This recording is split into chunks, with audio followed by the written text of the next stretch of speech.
Bismillahirrahmanirrahim. Assalamualaikum warahmatullahi wabarakatuh. Waalaikumsalam warahmatullahi wabarakatuh. Alhamdulillahi rabbil alamin.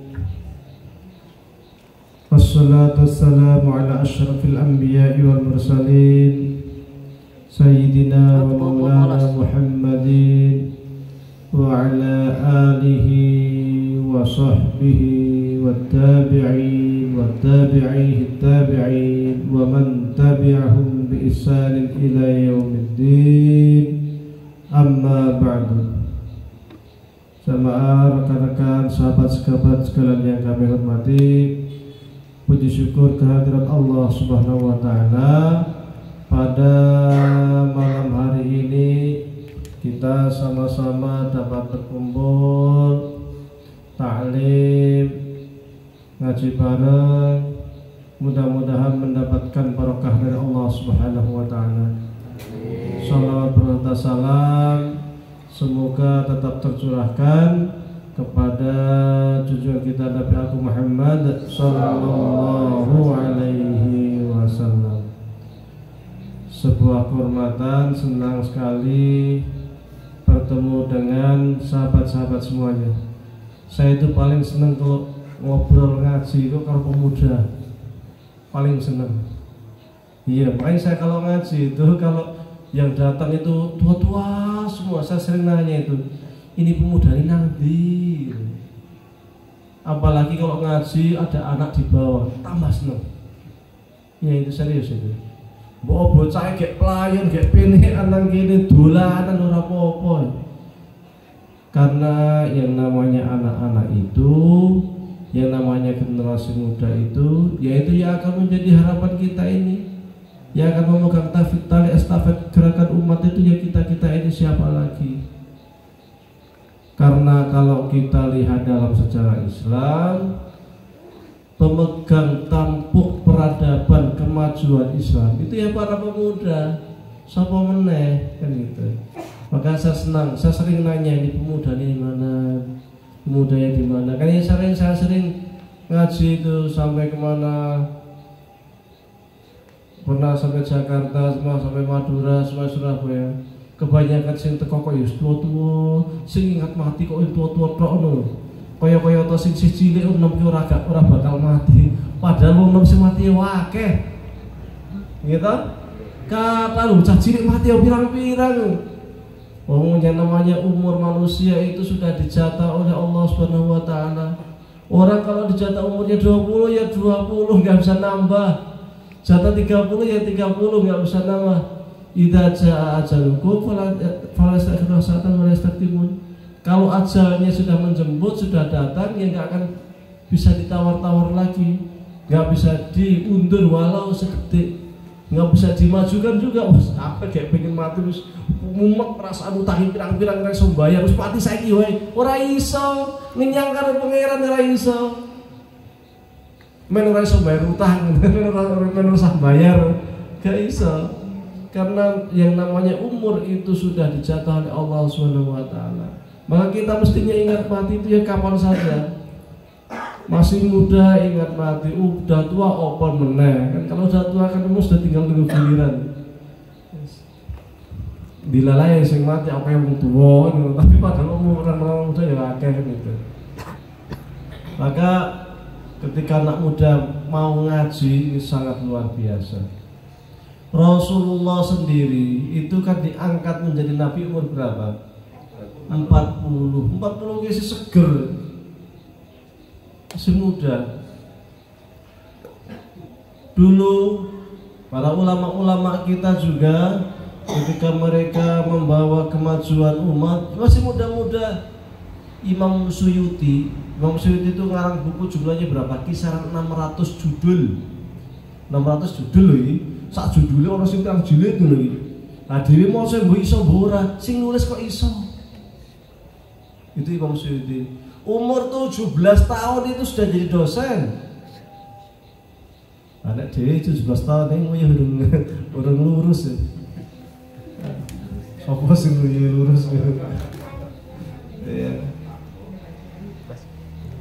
Imam Syafi'i juga sama 15 tahun, bahkan Imam Syafi'i itu sudah jadi mufti, sudah jadi dosen. 15. Wah, Dewi 15 tahun kayak apa ya, dolanan lebu. Ya, luar biasa.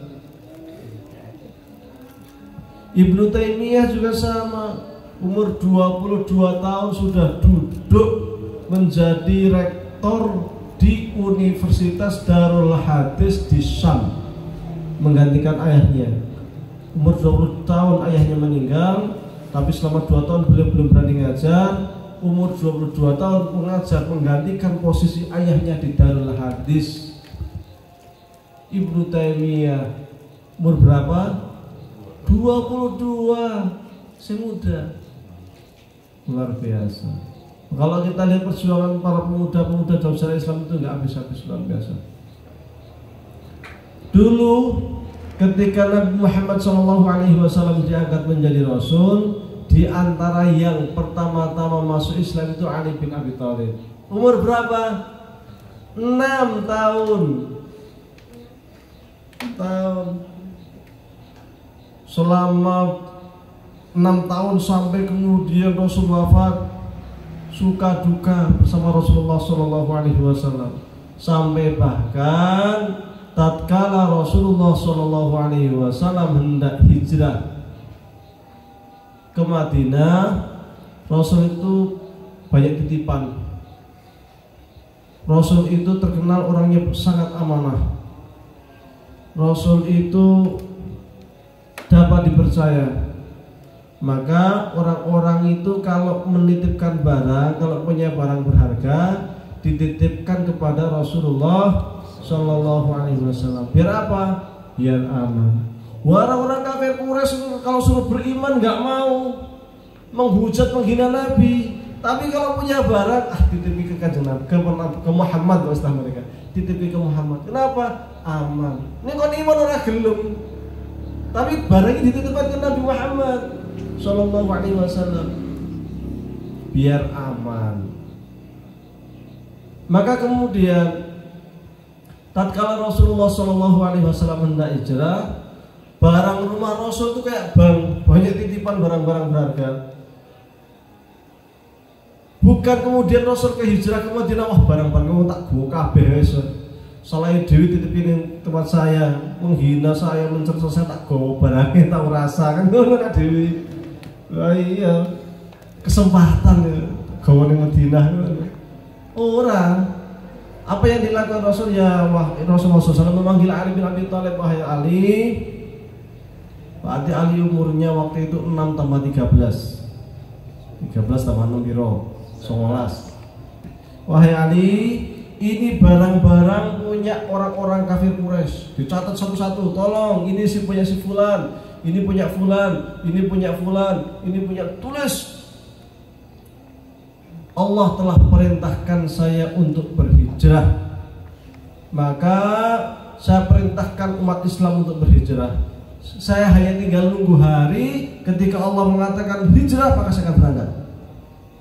Maka wahai Ali, tatkala nanti saya hijrah, tolong barang-barang ini diberikan kepada orang kafir Quraisy.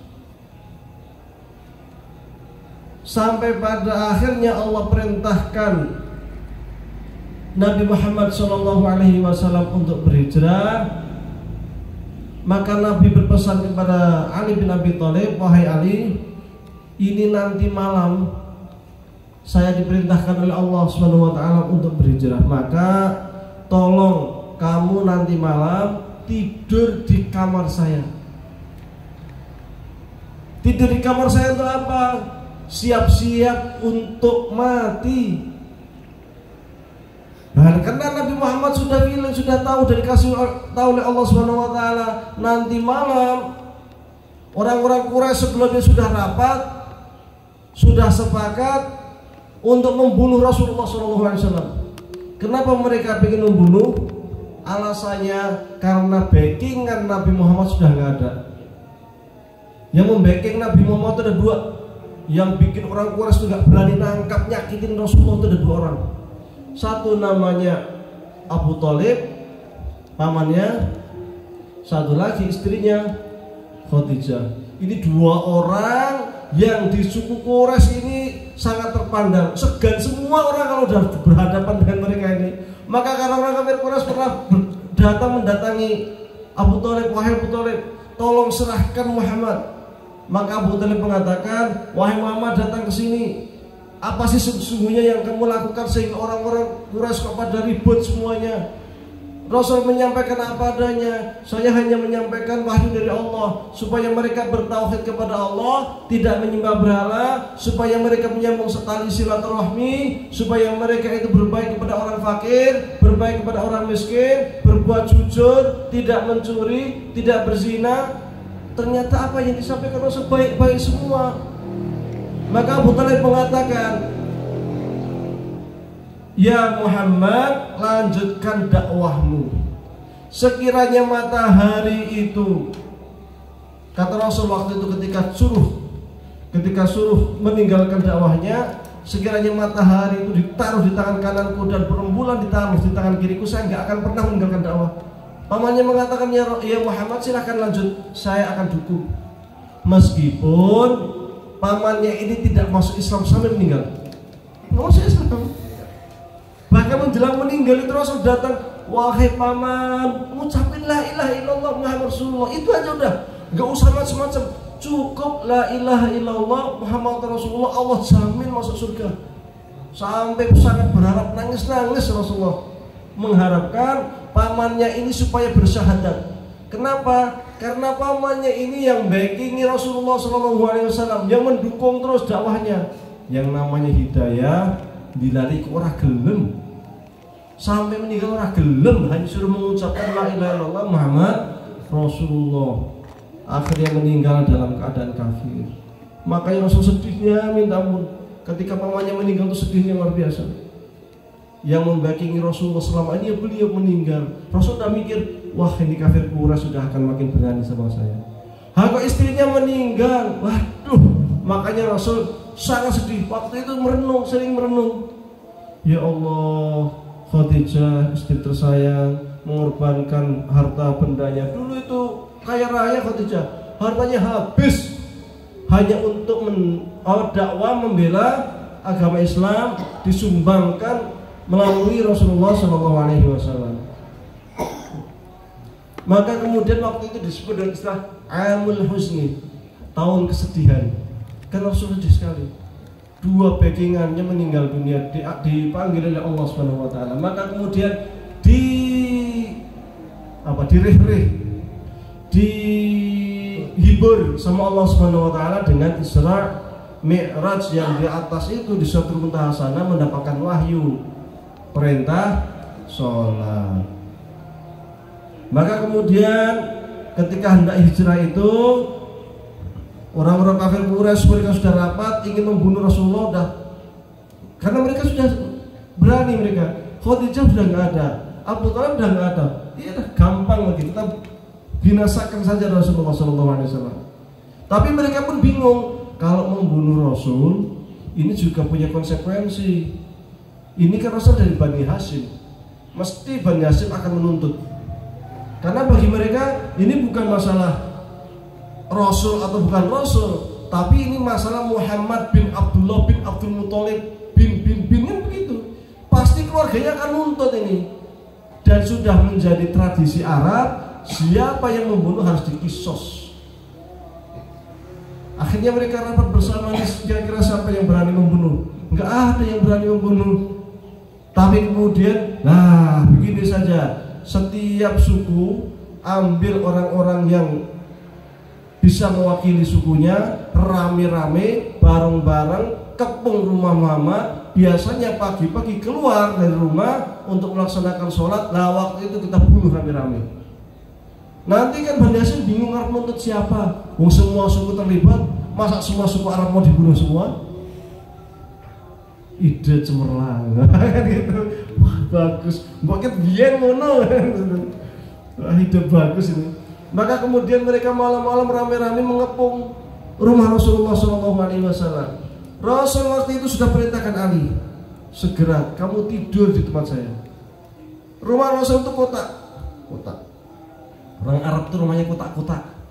Sampai sekarang nggak ada payon, nggak ada kayak kita kan ini ya miring ya. Karena di kita kan banyak hujan. Di Arab itu jarang hujan, apalagi di Mesir. Setahun sekali hujan itu udah alhamdulillah. Nah, ini kok banyaknya aneh, akeh. Nah di sini orang udah terlalu sudah bingung, ini udah mati. Iya. Tapi di sana kadang nggak hujan, makanya rumahnya kotak-kotak kan. Mereka kepung rumah Rasulullah Shallallahu Alaihi Wasallam, kemudian mereka ngintip, karena mereka tahu kamarnya Rasul ada jendelanya, ngintip. Oh, Rasul Muhammad masih tidur, gitu. Mikirnya Muhammad masih tidur, kita tunggu. Padahal itu bukan Muhammad, itu siapa? Ali bin Abi Thalib. Ali bin Abi Thalib siap siaga. Sewaktu-waktu bisa saja kafir Quraisy mendobrak rumah Rasul, tahu-tahu jebluk gitu kan? Bisa nggak? Sangat bisa. Mereka tujuannya datang ke situ untuk membunuh kok. Jadi Ali, pemuda umur 19 tahun, siap tidur untuk dibunuh. Demi apa? Demi Islam. Maka kemudian Rasulullah SAW malam itu keluar tanpa ada satupun orang-orang kafir Quraisy yang melihat, karena Allah telah menutup mata mereka. Mim baini aydihim saddan wa min khalfihim saddan. Belakangnya ketutup, depannya ketutup, mereka nggak lihat Rasul lewat. Rasul lewat menuju rumahnya Abu Bakar. Abu Bakar juga sama Rasul itu umurnya unda-undi, belum begitu, ya nggak tua, belum tua-tua juga. Rasul hijrah itu umur 53. Nah ketika Rasul hijrah, itu Rasul dibantu juga ada pemuda yang umurnya itu kisaran 27 tahun atau 30-an tahun, yang sangat ditakuti oleh kafir Quraisy. Siapa beliau ini? Umar bin Khattab. Umar itu ketika masih Islam umurnya 27, masih muda. Tapi Umar ini sangat ditakuti di kalangan kafir Quraisy karena tubuhnya tegap, tubuhnya itu besar, kekar. Punya sepupu, Umar ini punya sepupu yang wajahnya mirip, tubuhnya mirip, kuatnya juga mirip. Siapa itu? Khalid bin Walid. Khalid bin Walid itu masih sepupunya. Wah, Khalid bin Walid itu orangnya juga cerdas, mirip-mirip Umar lah kecerdasannya. Lah Umar ini ketika orang-orang hijrah ke Madinah, sembunyi-sembunyi, malam-malam hijrah, meninggalkan keluarganya, meninggalkan siapa, malam ke Madinah pelan-pelan, sembunyi-sembunyi. Umar enggak. Umar bahkan pada waktu itu sebelum hijrah itu ke Ka'bah dengan membawa pedangnya dan mengatakan, besok saya mau hijrah. Saya besok mau hijrah ini. Siapa yang pengen besok itu menjadi anak yatim, silakan hadang saya. Siapa yang pengen besok ini istrinya ingin jadi janda, besok hadang saya. Oh, Umar kata yang berani, jago gulat. Umar itu pernah gulat ngalahkan 10 orang di keroyok menang. Iya. Akhirnya besok itu sambil menenteng pedangnya jalan ke Madinah, berangkat keluar Mekah itu santai saja, nggak ada yang berani satu orang pun. Ngegat Umar tuh gak ada yang berani. Umar sang pemuda, luar biasa itu Umar bin Khattab. Khalid bin Walid yang kemudian waktu perang Uhud itu punya strategi yang luar biasa, karena di tangan Khalid bin Walid inilah kaum musyrikin bisa mengalahkan kaum muslimin. Khalid ini memang orangnya pintar strategi perang, cerdas orangnya itu. Waktu itu Khalid melihat begini, kaum muslimin waktu perang itu mereka itu menaiki gunung Uhud. Rasul waktu itu Rasul ini seorang nabi, seorang pemimpin perang cerdas, sudah wanti-wanti, ini kalian yang di atas sana, yang di atas gunung Uhud, jangan turun, kondisi apapun jangan turun. Kita yang di bawah biar kita yang akan menyelesaikan pasukan kaum Quraisy. Kalian di atas cukup menggunakan pasukan panah dari atas. Jangan turun, wanti-wanti. Tapi si Khalid cerdas juga dia itu, mengecoh pasukan kaum muslimin. Ketika pasukan kafir Quraisy agak terdesak, dia memerintahkan pasukan kaum Quraisy mundur ke belakang jauh. Nggak taunya muter. Kaum muslimin yang di atas, oh udah selesai perang, menang kita. Karena ngerasa udah menang, turun. Karena udah menang. Di bawah sudah banyak ghanimah, banyak harta rampasan perang, sudah pada rebutan. Di atas mau tetap di atas, aduh, pengen sudah rebutan harta ghanimah, aku ya pengen kan gitu. Manusiawi kan yang pengen dunia kan. Aku ya pengen. Sahabat yang di atas sudah wanti-wanti sebagian, jangan turun. Rasul perintahkan kita di sini jangan turun. Tapi sebagian lagi, udah selesai perang kok ngapain kita di sini perang udah selesai, kita udah menang, turun ayo turun. Akhirnya sebagian turun, sebagian di atas. Khalid ternyata muter, tahu-tahu naik ke atas gunung, kaget kaum muslimin yang di atas. Loh, pasukannya Khalid ternyata ada di sini. Dihabisin pasukan muslim yang di atas. Dari atas pasukan muslim yang di bawah dipanain sama dilemparin batu, berantakan kacau balau ke pasukan kaum muslimin. Akhirnya terdesak, pasukan kaum Quraisy turun ke bawah, diserang dari bawah, diserang dari atas. Sampai waktu itu Nabi Muhammad SAW terluka. Ketika Nabi Muhammad itu sudah terdesak, ada beberapa kafir Quraisy itu yang mendekati Nabi Muhammad, hendak membunuh Nabi Muhammad SAW, menyerang Nabi Muhammad. Tapi ada pendekar wanita yang masih muda belia, yang juga membackingi, melawan kaum Quraisy, melindungi Rasulullah SAW. Siapa dia? Dia adalah Rufaidah. Rufaidah ini biasa kalau ikut perang, pekerjaannya apa? Ngobati orang-orang kaum muslimin yang terluka. Jadi ketika ada yang terluka, bawa ke tenda, Rufaidah yang mengobati. Ada kaum muslimin terluka, bawa ke tenda, Rufaidah yang mengobati. Ini kondisi terdesak. Nabi Muhammad juga diserang.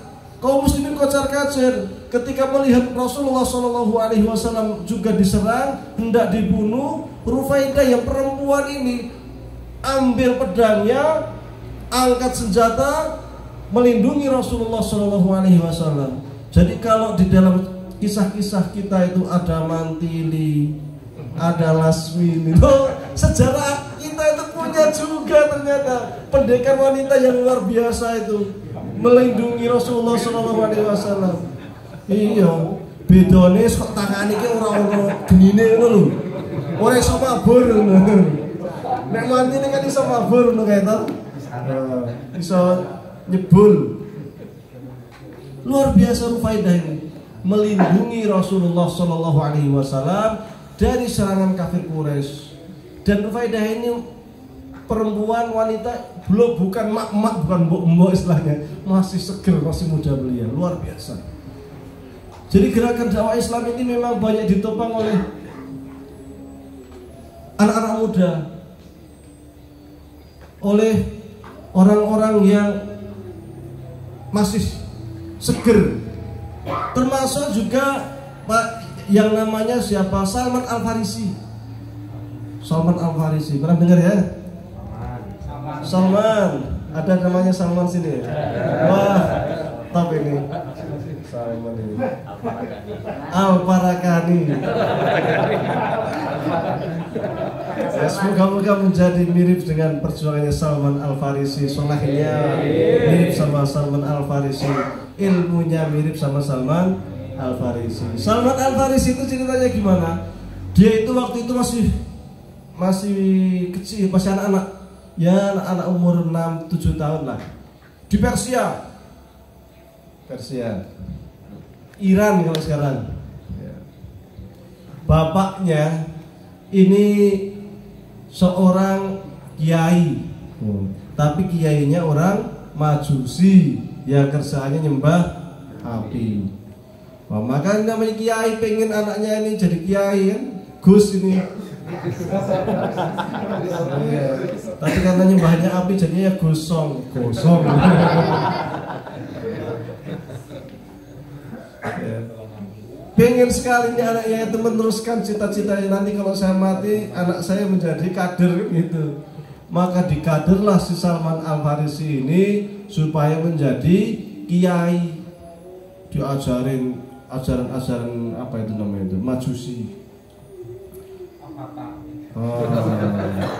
Avatar.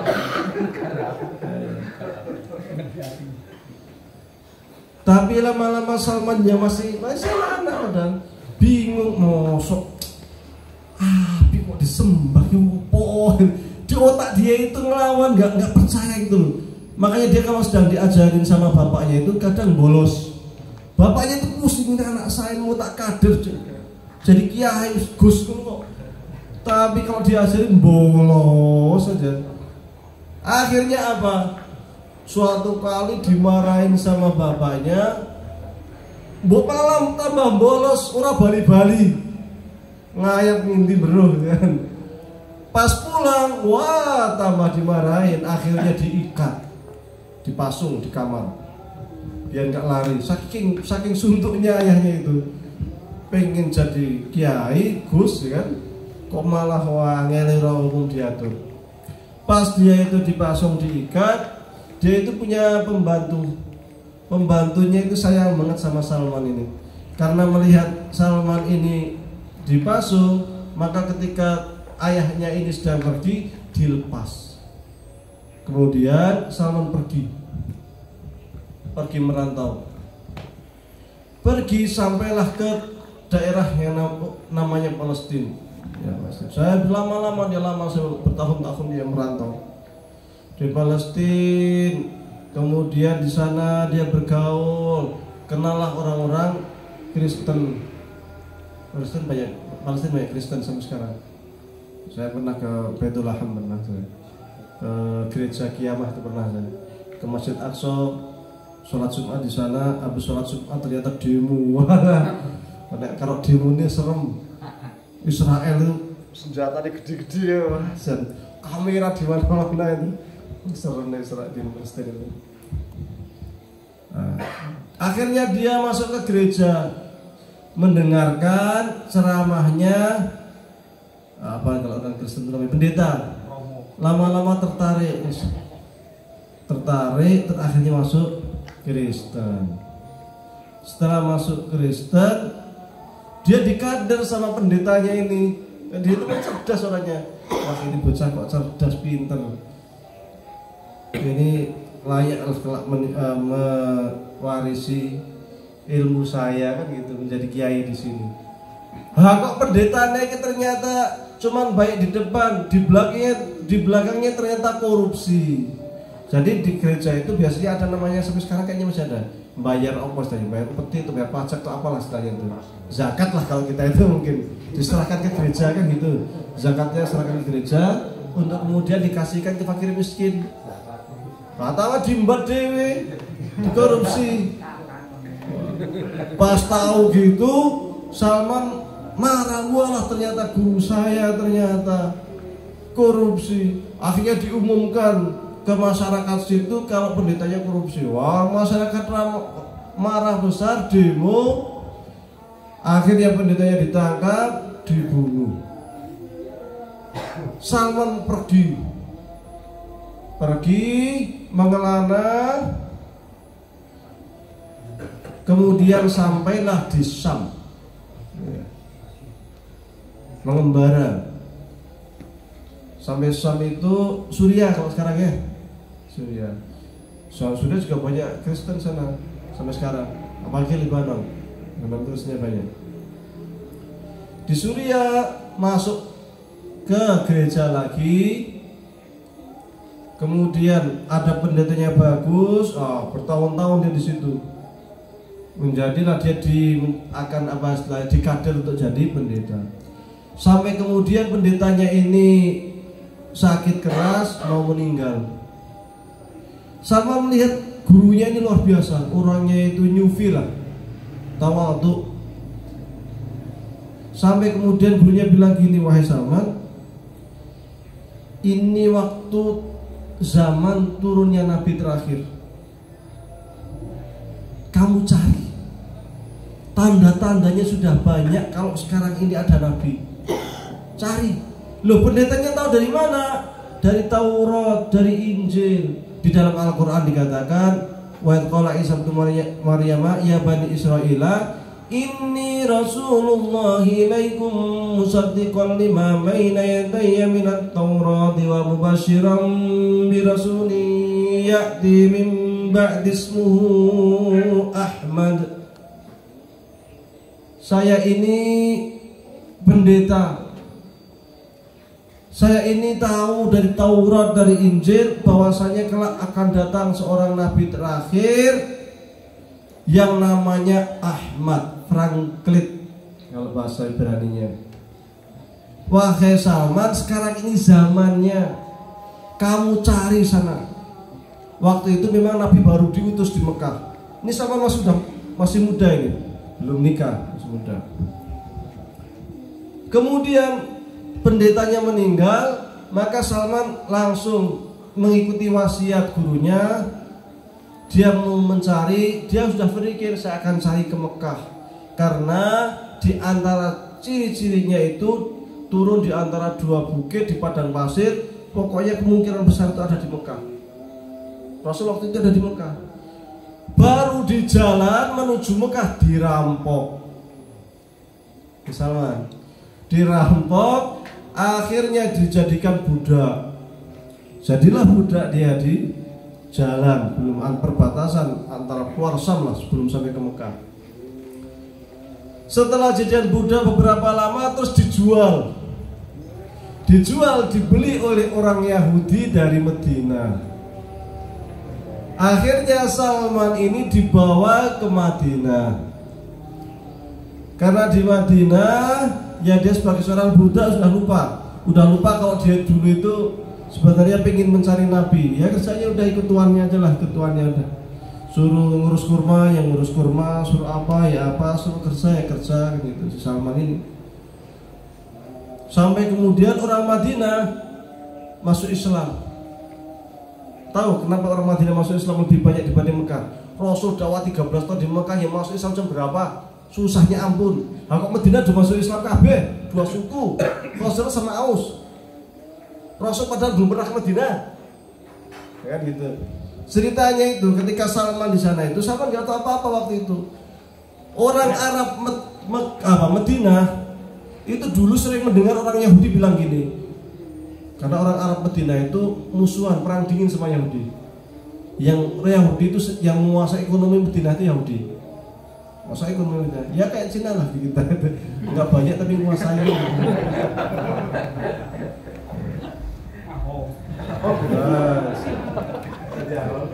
Jadi Yahudi itu menguasai Madinah, ekonominya apanya, dan antar dengan orang Arab itu sering panas-panasan.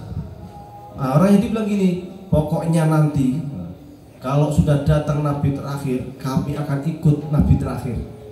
Kalian orang-orang Madinah, orang Arab Madinah akan kita usir semua. Nah, perkataan ini kan mirip dengan yang gurunya Salman yang di Syam akan ada Nabi terakhir.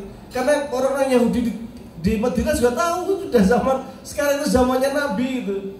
Karena di Taurat sudah ada tanda-tandanya itu sudah ada semua gitu. Maka orang Madinah itu kan kadang juga interaksi sama Mekah, perdagangan apa gitu kan. Aku orang Madinah mendengar ada Nabi di Mekah, orang aku Nabi.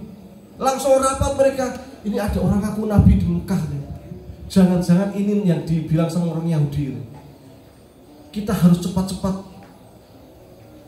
ke Mekah mendeteksi bener enggak. Kalau bener kita harus masuk Islam duluan. Kita usir gantian orang Yahudi.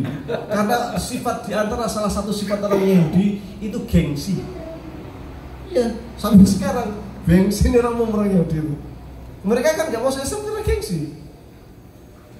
Kalau beneran tahu semua, tapi kok jadi orang Arab sih, ternyata yang Nabi bukan orang Ibrani Israel. Kok keturunannya Ismail sih, bukan keturunan Ishak. Enggak gitu. Itu gengsi aja. Orang Arab ini tahu. Ini kalau orang Yahudi tahu mereka sebelum masuk Islam bahaya ini, harus kita duluan. Kalau kita udah masuk Islam nggak mungkin mereka masuk Islam. Gengsi mesti kan gitu. Maka setelah rapat mereka ngutus 2 orang. Coba 2 orang segera ke Mekah, cari kebenaran berita ini. Ke Mekah 2 orang. Sampai Mekah, tanya-tanya bener nggak di Mekah ada yang ngaku nabi gitu ya. Orang yang ditanya orang kafir musyrik, orang Quraisy, wah nggak ada itu. Adanya itu dukun, adanya itu tukang sihir, ngaku-ngaku bilangnya nabi padahal tukang sihir. Pokoknya kalau dia sudah mulai membacakan mantra-mantra sihirnya, segera tutup telinga kalian. Kalau enggak nanti kalian bisa ngikut. Apa yang disebut mantra-mantra sihir itu? Ayat-ayat Al-Quran. Karena Al-Quran itu sangat indah, bagus. Orang Arab itu kalau udah dengar Quran itu diem. Orang Arab jahiliyah zaman dulu itu.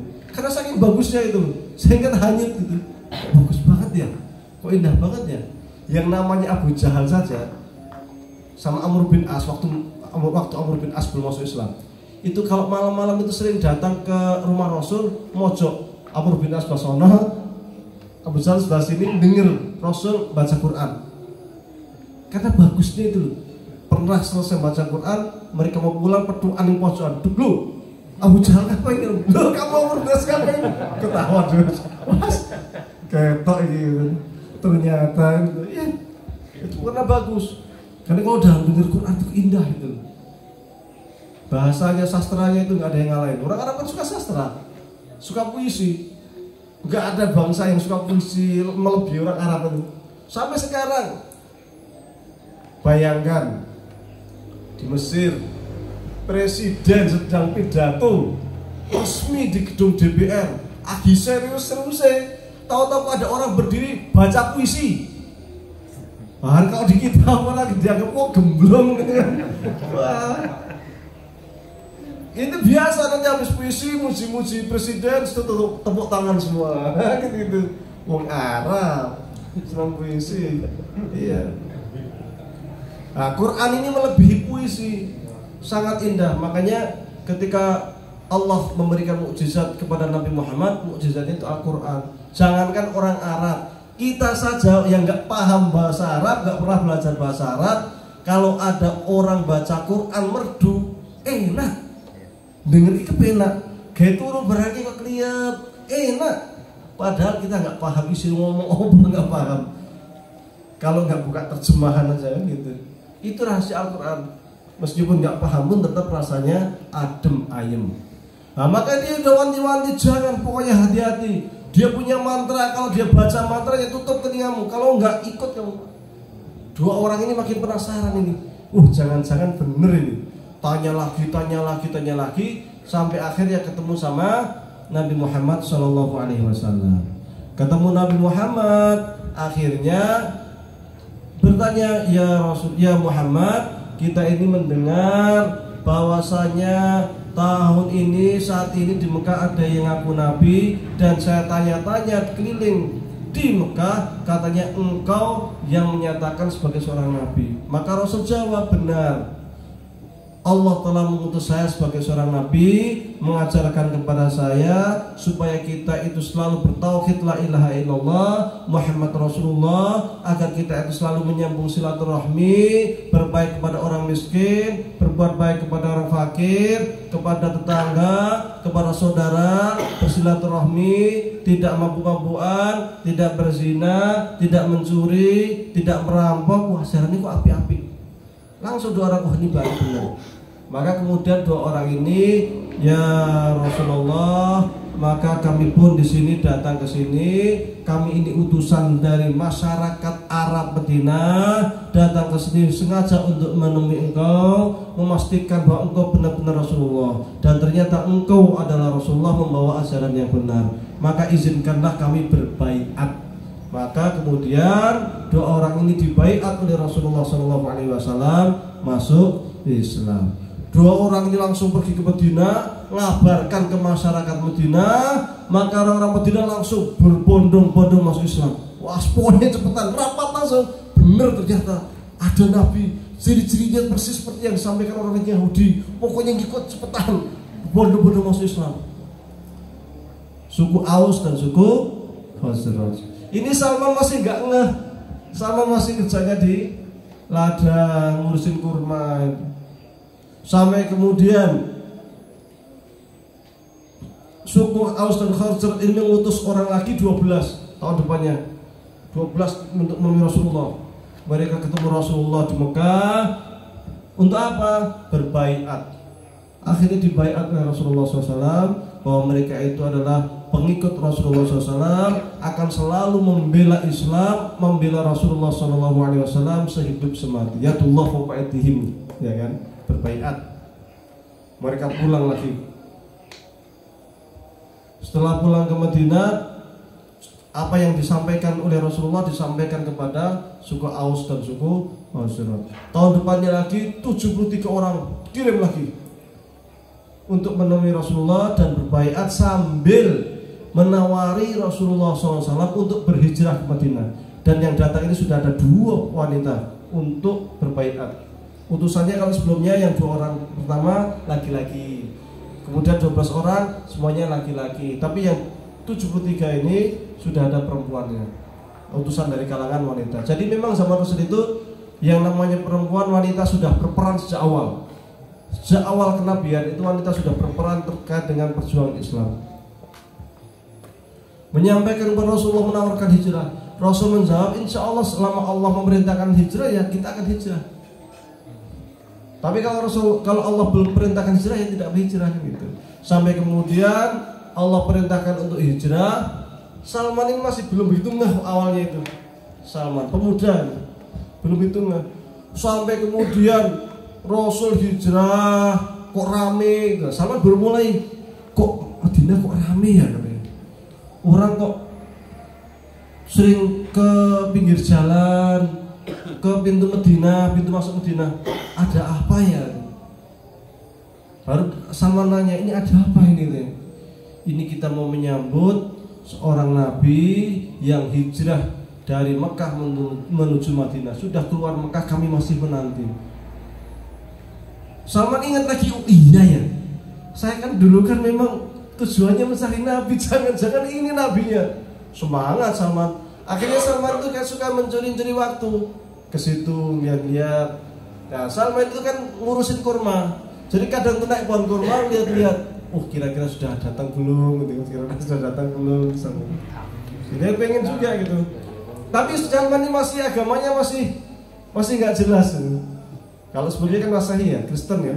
Nah, ini sekarang dengan orang Yahudi ini agamanya enggak. Tapi dia masih ingin mencari nabi ini sesuai pesannya gurunya.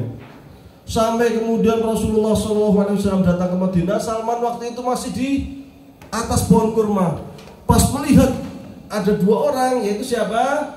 Rasulullah bersama Abu Bakar, langsung teriak. 2 orang datang, sambil kaget Salman itu turun, melorot bahasa gitu ya, melorot ya. Karena kaget, wah jangan-jangan itu, wah itu dia, gitu kan. Bawahnya itu orang Yahudi tuanya itu di bawahnya lagi ngambil rumput, kena punggungnya jeblok. Dimarahin Salman, kamu ini gimana tuh? Naik pohon turun merosot malah kena aku ke piye gitu. Dimarahin. Nah, tapi Salman ini kemudian mulai cari informasi. Nah, setelah peristiwa itu informasi tentang Nabi. Oh, baru dia tahu. Oh, ternyata benar. Ini yang aku Nabi. Ada. Tahu waktu itu dia dipesenin sama gurunya. Ada 3 ciri katanya. Kalau 3 ciri ini benar, berarti itu pasti Nabi. Kalau enggak, itu bohongan.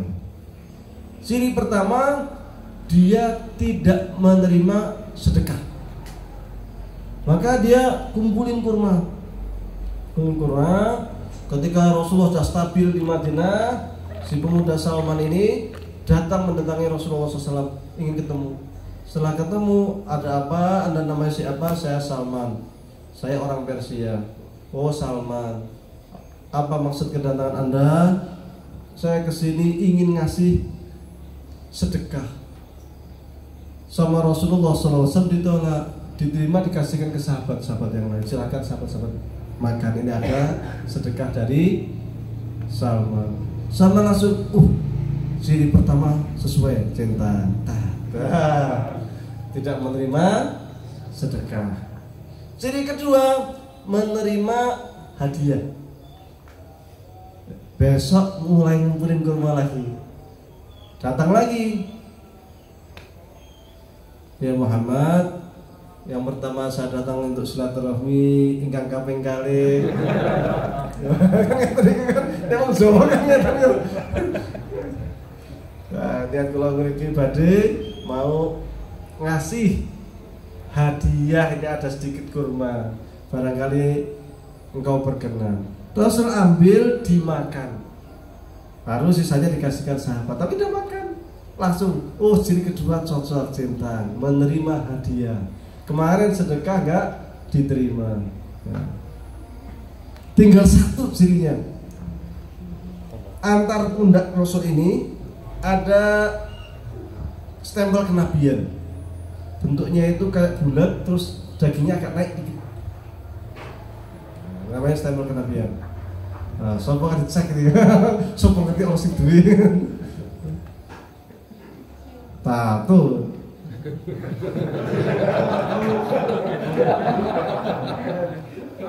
Tato aku nabi. Gambare ulo.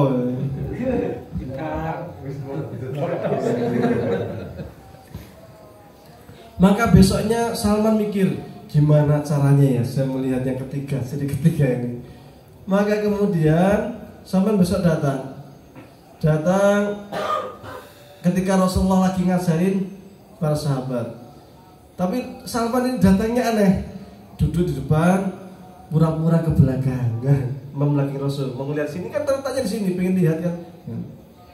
Rasul muter, ikut muter ke belakang.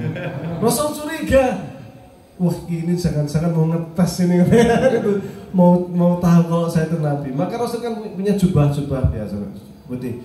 Dibuka sininya dari belakang, kelihatan. Langsung seketika itu juga Salman bersyahadat, asyhadu an la ilaha illallah wa annaka ya Muhammad Rasulullah sallallahu alaihi wasallam. Masuk Islam Salman. Sejak masuk Islam berjuang luar biasa, meskipun statusnya masih budak, membela Islam. Sampai kemudian Salman ini ngomong kepada Rasulullah, ya Rasulullah, saya ini kan statusnya budak ini, saya pengen belajar, saya pengen kalau sholat jamaah ya pengen jamaah, ya pengen bersama bareng-bareng sama kaum muslimin lah. Tapi kan nggak bisa, saya kan budak ikut tuan saya gitu. Terus gimana wahai Salman? Saya pengen memerdekakan diri. Yaudah kamu bilang nih sama tuanmu, bisa nggak? Namanya mukatabah.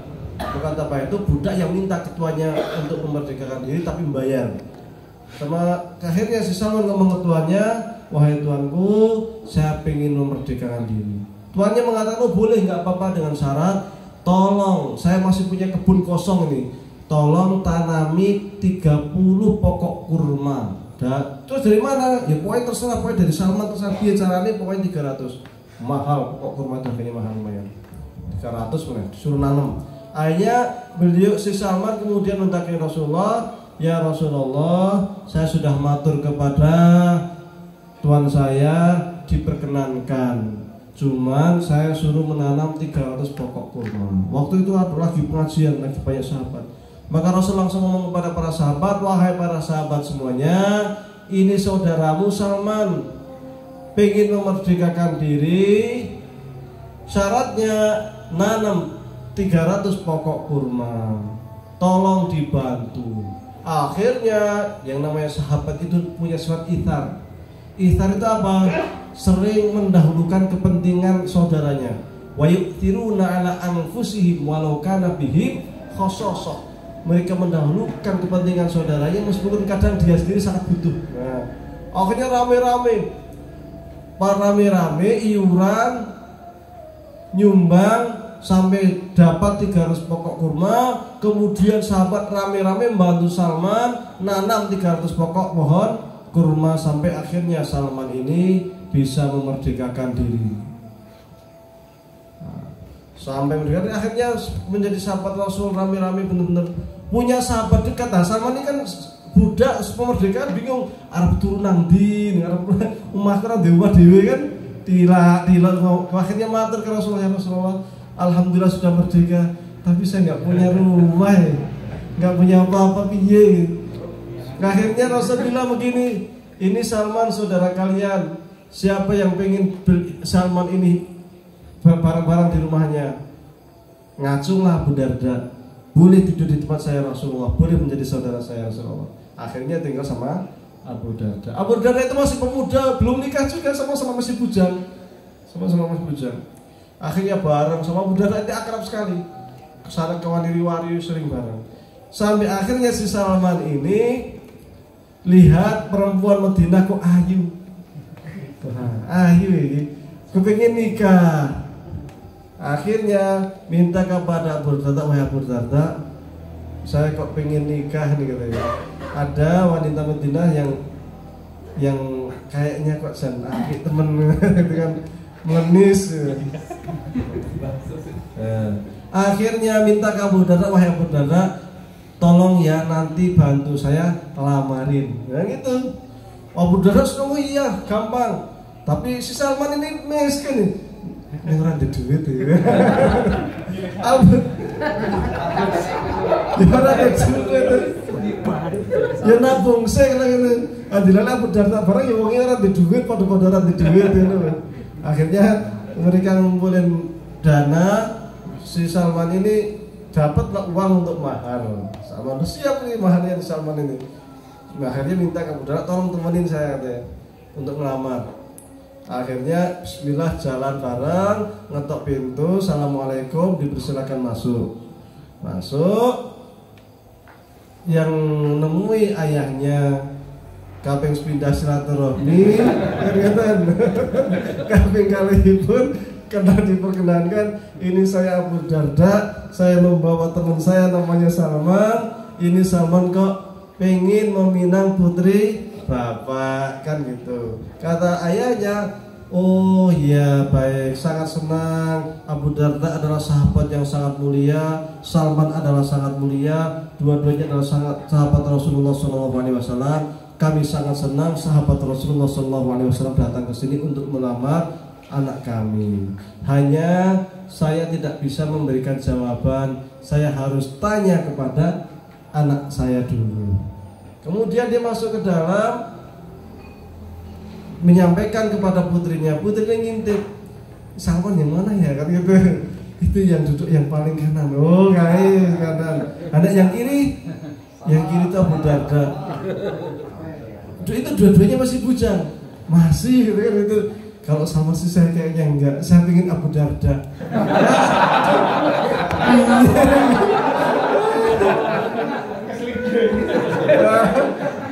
Pagar makan tanaman.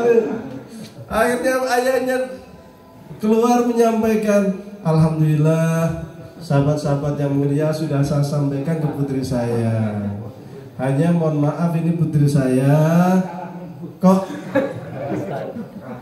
bukan berarti menolak, bukan berarti Salman ini buruk. Silakan, tidak, kalian semua adalah sahabat yang mulia. Hanya putri saya kok lebih memilih Abu Darda. Wah ya, wah kerentak katanya Salman dengan. Akhirnya Abu Darda ya kaget. Oh niatnya nemenin malah kon nikah sekalian kan gitu. Akhirnya ya tak pikir-pikir dulu kan gitu. Ya Abu Darda ya aku penak. Konsone dewe orang kepenak. Makanya kemudian Abu Darda mengatakan, ya saya juga tidak bisa memberikan jawaban langsung, saya akan pikir-pikir dulu kan gitu. Akhirnya mereka pulang ke rumah. Salman langsung, wahai Abu Darda, silahkan sekiranya hendak dinikahi, ini mahar yang sudah saya siapkan, saya kasihkan ke Anda. Gitu. Sambil minus. Abu Darda, yo ngono. Ini kan ya nggak apa-apa itu. Tapi karena si Salman itu nggak apa-apa, saya ikhlas karena yang namanya jodoh itu kan Allah yang ngatur kan gitu. Niatnya saya yang silaturahmi ke sana Abu Darda nemenin, ya putrinya milihnya Abu Darda yo piye. Ya, ini kan rezeki Allah kan, kita nggak tahu. Jodoh itu suratan takdir. Siapa kan? Ini sudah sejam yang lebih nih. Ya kalau sebelumnya.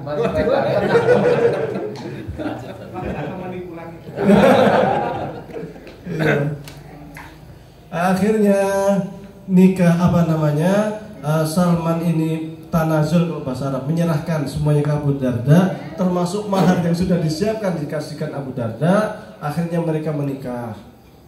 Salmannya belum jadi menikah ini. Salman masih bujang. Tapi Salman ini cerdas. Sampai kemudian ada informasi pasukan Quraisy itu hendak menyerang kaum muslimin.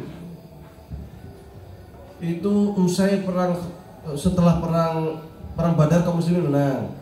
Perang Uhud kalah. Ini ketiga. Namanya Ahzab. Ahzab itu dari kata Hizbun, Ahzab jamak. Koalisi, pasukan koalisi antara kaum kafir Quraisy, Hawazin, apa macam-macam lah, suku Arab yang di Mekah, Taif, semuanya gabung jadi satu dengan jumlah pasukan sebanyak 10.000 pasukan. Banyak. Kaum muslimin kaget, waduh, piye mereka menyerang Madinah. Akhirnya rapat. Ini kaum Quraisy ini mau nyerang kita. Pasukannya sebanyak 10.000 pasukan. Kaum muslimin tahu dari mana? Jadi kaum muslimin itu sering ngirim telik sandi ke Mekah. Orang Mekah juga sama sering ngirim telik sandi ke Madinah. Jadi mereka itu perang intelijen itu jalan terus antara Mekah Madinah itu. Iya, karena Rasul juga posisinya bukan hanya sebagai seorang nabi, tetapi juga seorang kepala negara. Jadi ya tetap posisinya kepala negara yang ngurusin pemerintahan, maka Rasul punya stempel kenegaraan. Jadi kita pernah dengar ya, Rasul itu punya akik ya, tulisannya Muhammad Rasulullah. Itu bukan akik biasa, itu stempel. Jadi ceritanya itu dulu, itu kalau Rasul ngirim surat ke luar negeri, itu kan awalnya nggak pakai stempel. Waktu pertama kali pengen ngirim itu nggak pakai stempel, diprotes sama Umar. Ya Rasulullah, orang asing Romawi Persia itu kalau kirim surat itu pakai stempel. Kalau nggak pakai stempel itu nggak diakui, nggak resmi. Maka kemudian Rasul buat stempel. Stempelnya itu terbuat dari kayak akik. Jadi kalau mau nyetempel itu dicoping baru tet, Muhammad Rasulullah. Nanti pas dipakai lagi. Jadi itu bukan akik sembarangan, bukan hiasan, tapi stempel kenegaraan yang sering dipakai oleh Rasulullah. Sewaktu-waktu butuh surat langsung tinggal ceplok gitu. Posisi beliau sebagai seorang kepala negara Rasul itu. Maka rapat musyawarah. Ini bagaimana ini? Kita harus buat strategi nih. Kita harus buat mau nyerang, mau kira-kira kita akan menyerang keluar Madinah atau bertahan di Madinah. Sahabat pendapatnya macam-macam. Kita serang aja keluar Madinah. Ada yang mengatakan kalau keluar Madinah kayaknya kita nggak siap dengan jumlah kita yang seperti ini, dengan persenjataan kita yang seperti ini, kayaknya kita nggak siap. Kita paling aman bertahan. Nah kalau bertahan kita harus bangun benteng keliling Madinah. Ini berapa lama waktunya? Sementara kita belum pernah pengalaman bangun benteng. Salman tunjuk tangan, ya Rasulullah, saya ini orang Persia. Saya pernah melihat Persia waktu diserang sama Romawi itu buat strategi gali parit. Jadi Romawi sama Persia itu kayak Rusia sama Amerika zaman sekarang, sering perang dingin. Bahkan saya menggunakan negara lain untuk berperang. Kalau sekarang kan Ukraina yang digunakan untuk perang, itu perangnya NATO sama Rusia aslinya itu. Iya, senjata-senjata NATO itu di Ukraina. Sebaliknya senjata-senjata Rusia apa? Jadi terus sering menggunakan tangan kedua. Dulu juga sama seperti itu. Akhirnya dia mengatakan ya Rasulullah menggunakan sistem gali parit.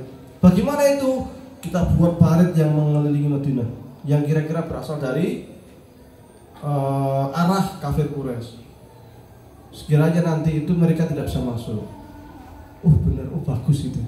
Akhirnya dibuatlah parit besar. Maka ketika orang Quraisy datang kaget, loh, kok ada parit? Akhirnya mereka nggak bisa masuk. Sekali masuk dipanah kan gitu. Karena luas, kayak kuda nggak bisa. Mau turun dipanah. Bingung orang kafir Quraisy kan, ini piye caranya ini? Akhirnya mereka buat tenda, kemudian berkemah di situ menunggu waktu kapan sambil ngatur strategi, kapan kiranya ada kesempatan untuk nyerang Madinah. Dilalai, ini cerita panjang, nanti saya cukupkan aja lah. Dilalai orang Yahudinya juga berkhianat, akhirnya ya semacam-macam lah. Singkat cerita, potong. Orang-orang kafir Quraisy ini akhirnya karena nggak bisa nyerang, kaum muslimin juga ketakutan luar biasa. Kenapa ketakutan? Sampai mau kencing aja takut. Waktu itu kondisinya sangat mencekam. Karena orang Yahudi di belakang ternyata khianat gitu loh. Jadi serangan bisa di depan, bisa jadi di belakang. Orang Islam itu kadang menghadap ke sini, kadang ke sana, kadang ke sini, putar balik. Sementara jumlahnya nggak banyak gitu. Ketakutan sampai waktu itu sholat duhur, asar, maghrib, isya, kok dijamak jadi satu. Saking ketakutannya itu, nggak ada waktu lagi. Kok kesini jangan-jangan setelah di belakang jangan setelah di depan. Sampai kemudian Allah turunkan angin topan menghancurkan tenda-tenda kaum kafir Quraisy, sehingga mereka itu pulang lagi ke Mekah dengan tangan kosong, kan gitu. Ini ide siapa? Salman Al-Farisi. Dan Salman ini masih muda beliau. Iya. Inilah luar biasa. Banyak sebenarnya kalau kita gali dalam sejarah Islam itu banyak perjuangan-perjuangan dari kaum-kaum muda, termasuk waktu perang antara Tatar dengan kaum muslimin di Syam. Itu yang menghalang-halangi Tatar masuk Syam, yang ikut delegasi kaum muslimin yaitu Ibnu Taimiyah. Waktu itu umurnya yang umur 29 tahun. Itu ceritanya panjang lagi itu. Sampai Ibnu Taimiyah ikut jihad waktu itu umur 31 tahun. Masih muda-muda. Nah, makanya mumpung masih muda ini kita semangat untuk belajar, kita semangat untuk berislam, karena di tangan kita ini Islam akan jaya. Di tangan kita ini peradaban Islam akan berkembang. Nah, kalau kitanya pemuda-pemudanya loyo, ya loyo Islam itu. Kalau pemuda-pemuda muslimnya teler, ya teler Islam ini. Kan itu. Maka senang sekiranya kita ini selalu rajin talabul ilmi, selalu rajin untuk ke majelis. Karena ketika kita di majelis, banyak sekali malaikat yang mendoakan kita. Saking cintanya Islam terhadap ilmu pengetahuan, senang sekali malaikat itu. Ayat pertama kali turun soal ngaji, membaca. Nabi Adam aja pertama kali hidup diajarkan langsung belajar ilmu, alam Adam al-asma sebelum dimasukkan ke dalam surga. Sampai di Quran aja ada ayat namanya ayat surat polpen, kolam ya. Surat namanya surat apa? Surat polpen. Al-kolam ini. Iya, pena kan gitu. Pensil. Raksasa luar biasanya dorongannya dari Allah Subhanahu wa taala supaya kita itu untuk belajar. Sampai mengatakan yarfa'illahu alladziina aamanu minkum wal ladziina utul ilma darajat. Allah akan angkat derajat orang yang beriman dan berilmu itu sampai derajat. Orang nggak akan melihat seseorang itu cacat, mukanya jelek, hidungnya ke atas, matanya di lutut, makanya kan. Kalau dia itu alim pinter ya luar biasa akan diangkat derajatnya. Yang namanya Ikrimah itu budaknya Ibnu Abbas, tetapi karena dia seorang ulama besar luar biasa dihormati oleh kaum muslimin, itu alim. Maka kita senang kalau ada orang-orang yang mau sekiranya hendak main-main ke tempat kami di Tretep sana. Yang sudah ke Tretep kemarin kan tahu tempatnya, medannya asik. Iya, ngaji ke sana asik. Nanti sampai ke ladang kalau ngasih barang ke sana, kalau datangnya siang-siang, pagi-pagi tak bawa ke kebun jambu lah. Ya sambil ngerikitin jambu. Semua makan jambu terserah warga ya. Sambil ngaji itu asik sebenarnya. Saya kadang kalau sama santri-santri saya ngaji nggak mesti di kelas. Saya kadang saya bawa ke bawah pohon jambu, udah main jambu, pakai jambu ngerikitin terus entek loro, entek telu suara, ayo mulai ngaji gitu. Nah, seneng di pinggir sungai itu, di ladang gitu. Baik, kurang lebihnya mohon maaf, mudah-mudahan bermanfaat. Mudah-mudahan ilmu yang kita dapatkan menjadi syafaat bagi kita di hari kiamat. Mudah-mudahan ilmu yang kita dapatkan menjadikan obor penerang dalam hidup kita di dunia dan di akhirat. Mudah-mudahan Allah mudahkan segala urusan kita. Mudah-mudahan Allah turunkan rahmat dan maghfirahnya untuk kita, untuk keluarga kita, untuk bapak ibu kita, untuk saudara-saudara kita, segenap kaum muslimin. Mudah-mudahan dijauhkan dari siksa api neraka, dimasukkan ke dalam surganya, mendapatkan syafaat dari Rasulullah sallallahu alaihi wasallam. Aqulu qouli hadza wa astaghfirullah li wa lakum. Wassalamualaikum warahmatullahi wabarakatuh. Waalaikumsalam.